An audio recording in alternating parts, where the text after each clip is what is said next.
संजय राऊत म्हणजे महाविकास आघाडीचा सवंगड्या ज्योती वाघमारे. संजय राऊतांना सिल्वर ओकच्या तुंतुण्यावर मान डोलवणं एवढंच जमतं. फ्लॉप ठरलेल्या तमाशात लोकांचं आकर्षण टिकून राहावे यासाठी संवादमेदाने करणे एवढंच त्यांचा उद्योग.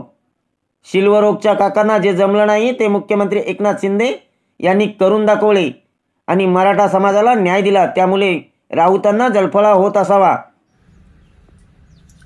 संजय राऊत मुख्यमंत्री एकनाथजी शिंदेंना सोंग म्हणतात, पण महाविकास आघाडीच्या तमाशातला सगळ्यात मोठा सोंगाड्या म्हणजे संजय राऊत.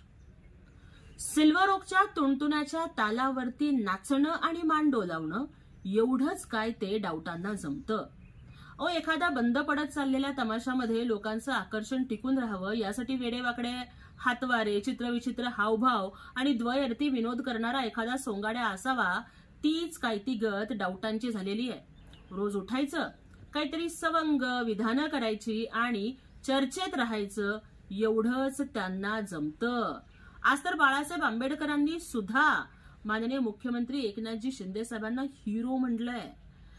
मराठा समाजाच्या अनेक वर्ष खितपत पडलेल्या प्रश्नांना न्याय देण्याची भूमिका ही एकनाथजी शिंदे साहेबांनी घेतलेली आहे आणि त्यामुळे संपूर्ण समाज हा मुख्यमंत्र्यांच्या पाठीशी ताकदीने उभा आहे.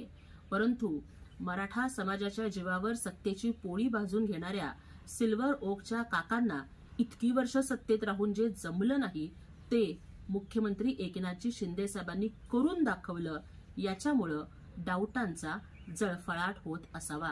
एवढाच जळफळाट होत असेल तर राऊत बर्नाल लगाव जलन भगावो, पण महाराष्ट्र इथून पुढे एकनाथजी शिंदे साहेबांना साथ देणार आहे.